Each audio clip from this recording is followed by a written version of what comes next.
Hi everyone, welcome back to Train Your Brain. Now, this is the channel where we discuss a lot about current affairs, about magnetic personality, about your English, class 11th, class 12th, commerce, CUET. तो बहुत सारी चीज़ों की हम यहाँ पे practice करते हैं और आज जो मैं आपके लिए खास तौर से वीडियो लेके आई हूँ that is with respect to idioms and phrases. So English language की कम्युनिकेशन को अपना और इनहांस करने के लिए और अच्छा करने के लिए जब भी आप बात कर रहे हैं, लोग आपको सुने, आपकी बातों को समझें, इट्स वेरी इंपॉर्टेंट कि हम ईडियम्स का यूज़ करें. And this will help you to create an impact in front of the people when you talk. So in case आपने चैनल को सब्सक्राइब नहीं किया, शेयर करेगा, सब्सक्राइब करेगा if you think fit. तो यहाँ पे मैंने ऑलरेडी प्लेलिस्ट भी आपके सामने शेयर कर दी है, तो आप इसे देख सकते हैं. बहुत सारी पर्सनालिटी रिलेटेड वीडियोस आपको मिलेंगी, बहुत सारा मैटर आपको मिलेगा जो कि इंस्टाग्राम के पेज पे भी है, ट्रेन योर ब्रेन नाउ से आप सर्च कर सकते हो. तो वहाँ पे भी मैं आपके साथ टिप्स शेयर कर लेती हूँ विद रिस्पेक्ट टू पर्सनैलिटी. चलिए बात करते हैं. आज के हम वीडियो को स्टडी करेंगे, बट इससे पहले कि हम खास तौर से मूव ऑन करें towards the idioms, 5 idioms that we are going to study today, we should first understand what does an idiom mean. idiom का actually meaning क्या होता है, क्योंकि पिछले वीडियोस में मैंने आपसे डायरेक्टली idioms की बात करी थी. मैंने idioms का बेसिक मीनिंग जो है एक लैंग्वेज के हिसाब से अगर हम देखा जाए उसको मैंने नहीं डिस्कस किया था, तो उसको कर लेते हैं. So idioms are phrases or sayings which we use in our everyday language.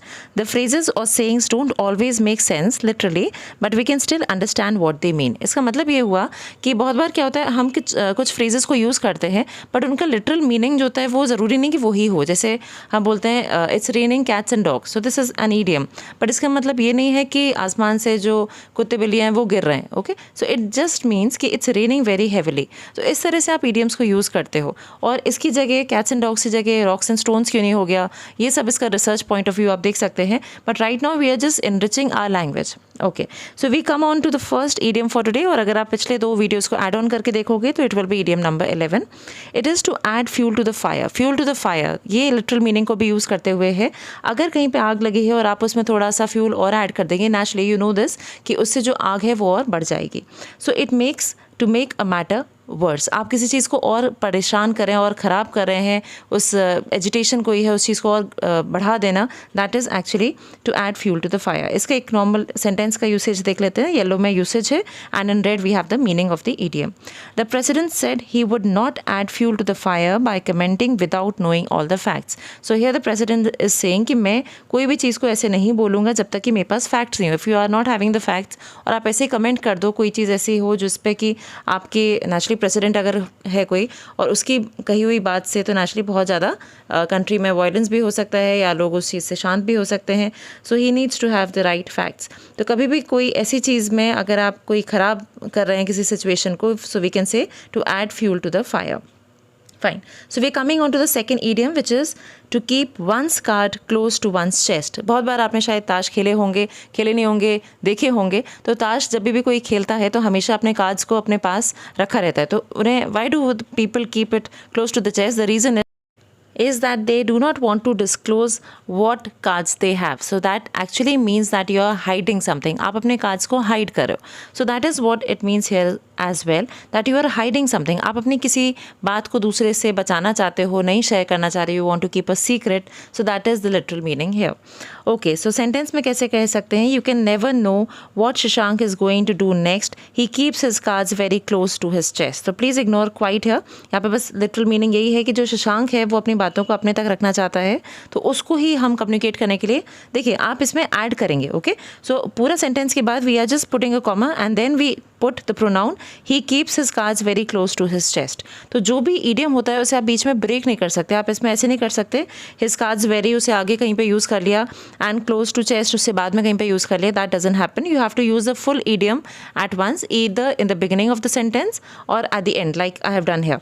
तो इस तरह से आप अपने जो भी आप ईडियम को यूज़ कर रहे हो, चाहे आप कम्युनिकेशन में कर रहे हो और you are writing, so make sure that you do it.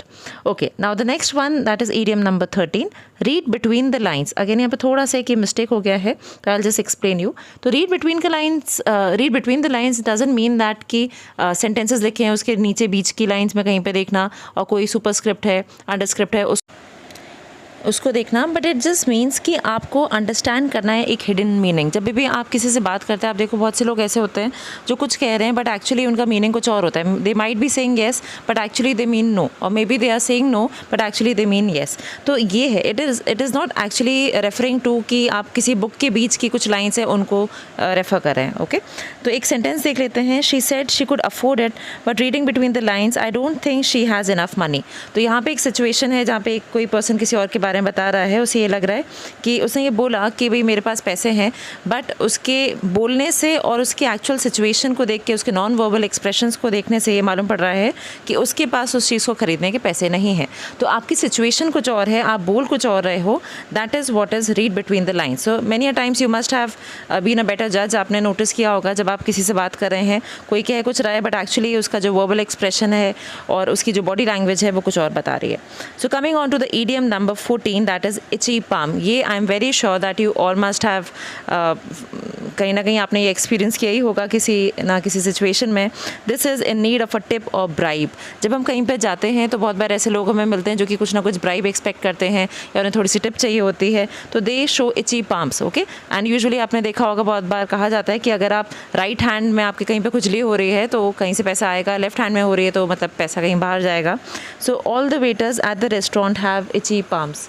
इसका ये मतलब हुआ कि जब भी आप किसी रेस्टोरेंट में जाते हो तो बाहर वहाँ आप देखोगे यूजुअली, जैसे अगर आपने जो भी खाना वाका था वो कंज्यूम कर लिया, उसके बाद they come for an extra tip. So this sentence can be used in this way. आप इंडिविजुअली ऐसे बोलो कि the waiters at the restaurant were asking for tip, उसकी जगह you can use this sentence in a better way by using this idiom, all the waiters at that restaurant have itchy palms. So itchy palms आप और भी बहुत सी जगह हैं जहाँ पे लोग यूजुअली ब्राइब मांगते हैं, कहीं पे हो सकता है, I am not taking names but again you can analyse things, analyse situations and people do have itchy palms. तो इस तरह से आप उसे यूज़ कर सकते हैं व्हेन यू आर टॉकिंग और यू आर राइटिंग समवेयर, कुछ अच्छा आप लिखना चाहते हो तो इची पाम्स इसको आप यूज़ कर सकते हो। तो आज हमने ऑलरेडी 4 बात कर ली हैं। अब हम आएंगे अपने 5th और लास्ट ईडियम जो आज का है, और इसके बाद अगले Thursday again I will be coming up with 5 more idioms. Once we complete 100, I'll have a full video for all the idioms. Okay, so idiom number 15 is fish out of water. Fish out of water, अगर आप एक मछली को पानी से बाहर निकाल दोगे तो नेचुरली वो थोड़ा सा तड़प जाती है, वो परेशान हो जाती है। And similar is the situation with us. अगर कोई स्टूडेंट है या कोई पर्सन है अपने शहर से बाहर जाके कहीं पे जॉब करता है, कहीं और जाके पढ़ाई करता है, तो शुरुआती दिन जो होते हैं बड़ी मुश्किल होती है उसको, और रीज़न यही है क्योंकि वो जो जगह है वो आपके लिए एक अनयूजुअल जगह है, अनकम्फर्टेबल प्लेस हो सकती है, तो आप अपने जो कंफर्ट जोन है वहाँ से बाहर निकले हैं। So that is what it means fish out of water. आप एक ऐसी जगह से पहुँच जाना, किसी और जगह में पहुँच जाना जहाँ पे कि आप अनकम्फर्टेबल हैं, ऑकवर्ड हैं, इनिशियली डेज भी हो सकते हैं, या ओवरऑल आप ऐसी जगह में आ गए जहाँ पे आप अनकम्फर्टेबल हैं। So a person who feels awkward or unhappy because he is in a situation that is not he is familiar. Okay, और इसका सेंटेंस कैसे देख सकते हैं? I didn't have any friends that were like me. I just felt always like a fish out of water. So again आप देखो sentence में we have here the third sentence जो मैंने यहाँ पे फ्रेम किया है, इसमें 2 sentences हैं. Okay, and the second one includes the idiom. So again idiom आप देख सकते हो यहाँ पे break नहीं हुआ है. We do not break the idiom when we use it in a sentence. Again आप देखो, I didn't have any friends that were like me. I just always felt like a fish out of water. मेरे जैसे लोग मुझे नहीं मिले, मेरे जैसे दोस्त मुझे नहीं मिले, और इसलिए ही मुझे हमेशा ऐसा लगा कि I am a fish out of water. So that is how you use an idiom in a sentence.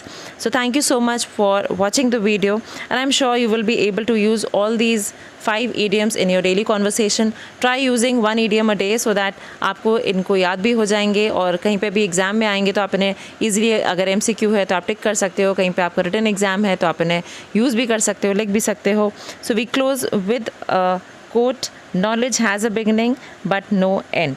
Okay, कोई भी चीज़ की आप शुरुआत करते हो, पढ़ना शुरू करोगे, किसी भी लैंग्वेज को, किसी भी टेक्स्ट को आप पढ़ते हो, तो it is having a beginning but no end. आप जितना पढ़ोगे उतना आपके लिए पढ़ाई और बढ़ेगी, उतना आपके लिए इंटरेस्ट और बढ़ेगा, उतना आपके लिए नॉलेज और बढ़ेगी. So thank you so much for watching. Take care. Bye bye.